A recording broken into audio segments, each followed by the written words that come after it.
ابتدا ہے رب ذوالجلال کے بابرکت نام سے جو دلوں کے بید خوب جانتا ہے۔ دیکھتی آنکھوں سنتے کانوں بندہ ناچیز کا سلام پہنچے۔ اللہ کی تقسیم۔ حضرت موسیٰ علیہ السلام کے زمانے میں قارون نام کا ایک بہت بڑا مالدار شخص تھا۔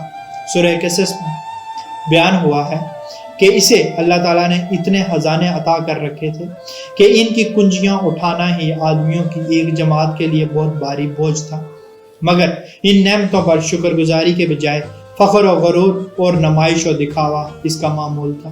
اس کا کہنا یہ تھا کہ یہ مال اسے اس کی علم و صلاحیت کی بنا پر ملا ہے۔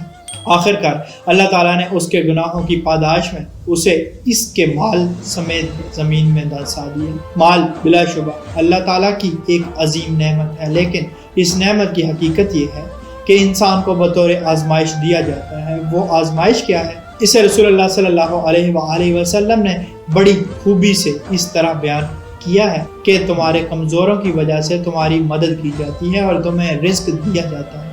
بخاری 2896۔ اس دنیا میں جس کو جو ملا ہے صرف اللہ تعالیٰ کی عطا سے ملا ہے۔ عام مشاہدہ ہے کہ دنیا میں بڑے بڑے ذہین اور باصلاحیت لوگ جوتیاں چٹخاتے پھرتے ہیں اور بے ہنر لوگ دیکھتے ہی دیکھتے مالدار ہو جاتے ہیں۔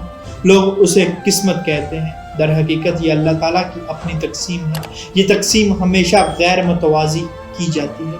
اس کے ذریعے اللہ تعالیٰ یہ دیکھنا چاہتا ہے کہ پیسے والے لوگ مال پا کر قارون بنتے ہیں یا رسول اللہ صلی اللہ علیہ وآلہ وسلم کے ارشاد کے مطابق یہ جان لیتے ہیں کہ یہ مال اصل میں انہیں ضعیفوں کی وجہ سے ملا ہے۔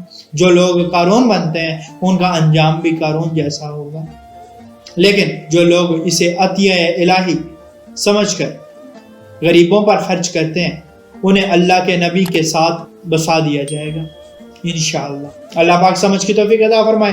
اللہ پاک آسانیاں حاصل اور تقسیم کرنے کا شرف عطا فرمائے۔ آمین۔ جزاک اللہ۔